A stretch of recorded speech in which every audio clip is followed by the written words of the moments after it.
Dahil naniniwala tayo sa banal na aklat na ang nagsasayang ng oras ay mananatiling mahirap, sasamantalahin natin ang bawat sandali sa bawat araw.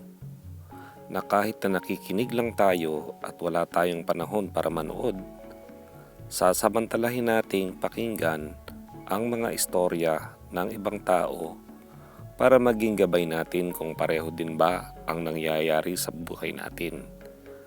Maging ganun din kaya ang resulta ng mga ito sa atin. May nag-text sa atin na itatago natin sa pangalang Jocelyn. Mayroon daw siyang 31 years old na anak na walang ginawa kung hindi mag-video game at manood ng mga prank-prank na video sa araw at gabi. Napupuyat daw ang anak niya sa gabi kaya wala nang magawa sa araw dahil tulog ito sa araw. Ano raw ba ang pwede niyang sabihin sa kanyang anak dahil natatakot siya na ang breadwinner nila sa pamilya ay baka magkasakit at hindi handa ang kanyang anak para gampanan ang responsibilidad bilang breadwinner ng pamilya. Sila daw ay nakatira sa Amerika na puno ng pagtatrabahuhan na ang minimum wage daw ay $17 kada oras. Sabi ng mga expert, kung mayroon daw tayong ganitong sitwasyon, maaari daw nating sabihin sa anak natin na mahal natin sila at masaya tayo, panatag ang loob na nandito sila sa bahay at nakikitang ligtas siya sa kapahamakan. Pero natatakot tayo na ang kaisa-isa nating breadwinner ay magkakasakit at hindi natin matutugunan ang isa sa mga responsibilidad niya na makabayad ng mga expenses natin kada buwan. Huwag daw nating sasabihing tamad, matigas ang buto, matigas ang katawan, o wala silang ginawa kung hindi mag-video game o manood ng prank-prank video ang anak natin. Dahil lalo raw na ito ang gagawin ng ating anak para kanyang maging psychological escape. Bagkus ay ipakita daw natin na ang pamumuhay natin ng maayos ay dahilan sa ang breadwinner ng pamilya natin ay malakas pa na kailangan makabayad ng renta natin sa tirahan kada buwan. Kailangan makabayad sa kuryente, kailangan makabayad sa tubig, sa wifi, sa cellphone, at kailangan makabayad pambili ng pagkain kada araw o kada isang linggo. Ipaunawa daw natin na kung ang ating breadwinner sa pamilya ay magkakasakit, mapipilitan ng ating anak na magtrabaho ng kahit na ano na lang na trabaho na tatanggap sa kanya na maaaring hindi niya magugustuhan ang uri ng trabaho. Maaari daw nating sabihin na bigyan ng anak natin ng oras ang pag-a-apply ng trabaho na kanyang gusto habang wala pang sakit ang mahal natin sa buhay para maging daan para makakita siya ng pagtatrabahuhan na mas magugustuhan na maaaring mas mataas magpasahod. Subukan daw natin ang ganitong pakikipag-usap sa 31 years old nating anak. Hindi natin alam kung gagawin ba ito ng anak natin. Pero ang ganito raw na pakikipag-usap ay mas makakatulong para mapagmuni-muni ng anak natin ang nakabimbing realidad. May nag-text naman na itatago natin sa pangalang Belen. Kung papaano naman daw, kung ubos na ang oras natin sa pagtatrabaho sa Pilipinas at tila wala na tayong oras para makapaghanap pa ng trabaho na mas malaki ang sahod.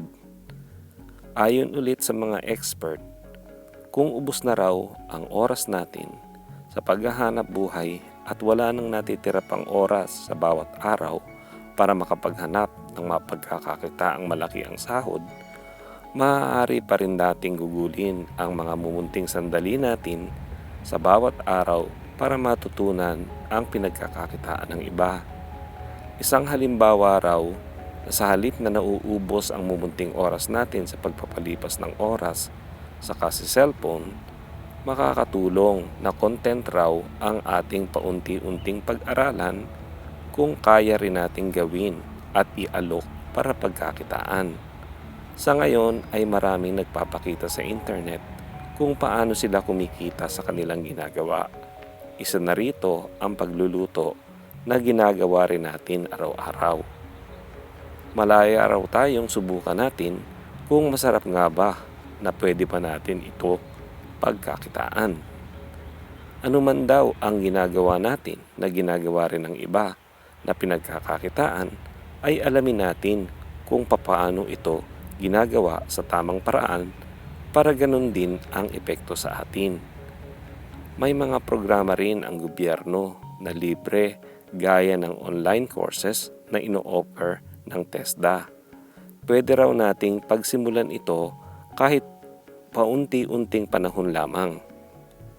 May mga ayuda rin ang gobyerno na maaari tayong mag-qualify para maibsan ang ating mga pinansyal na pangangailangan kada buwan. Kung tayo daw ay papalarin ring makarating sa Amerika, makikita natin na may mga programa ang gobyerno para sa mga salat sa buhay.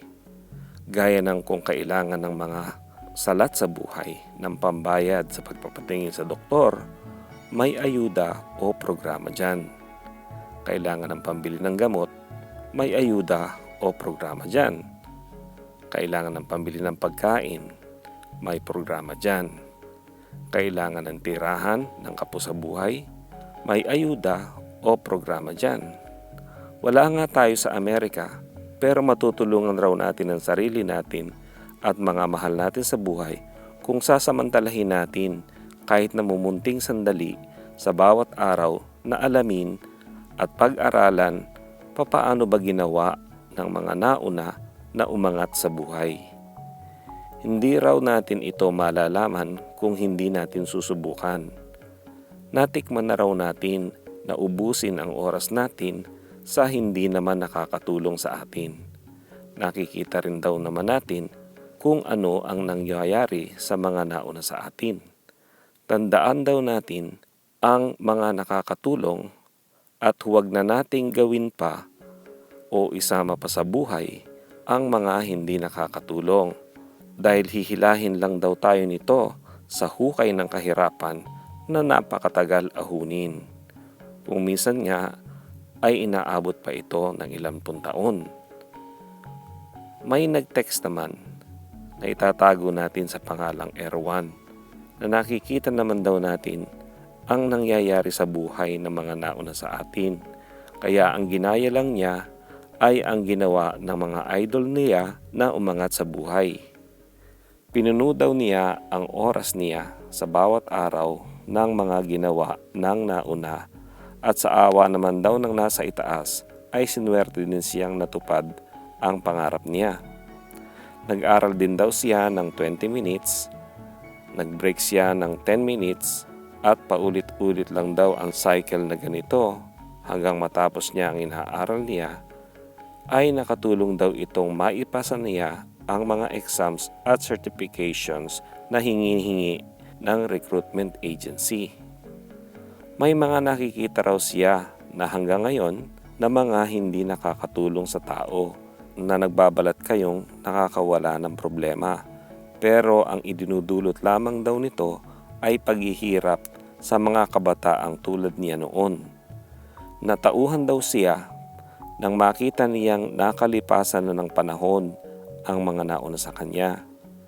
Nahihiya ng mag-aral dahil tumanda na. Kaya ginugol na lang daw niya sa pagsasaliksik kung ano ang mga ginawa ng mga nauna na dapat niyang tandaan at dapat na iwasan. Kung bawat isa daw sa atin ay nakakatulong sa mga mahal natin sa buhay, hindi na raw siguro natin kailangan ng ayuda ng gobyerno dahil makakaya naman daw nating tumayo sa sarili. Hindi natin alam kung ano ang ibubunga ng ginagawa nating group chat na to na mga kwentuhan kung ano ginawa ng mga nauna sa atin para umangat sa buhay. Pero sana ay pareho din ang epekto nito sa bawat isa sa atin. Sa mga gusto pong sumama sa inyo sa project na ganito, na pangungulekta natin ng mga ginawa ng nauna na umangat sa buhay, welcome po kayo.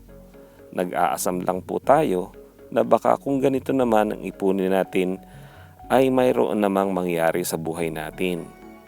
Kung wala man pong mangyari ay at least nasubukan natin at nalaman kung ano ang ginawa ng mga nauna na baka kaya rin nating gawin. Maraming salamat po kung gusto ninyong sumama sa ganitong project.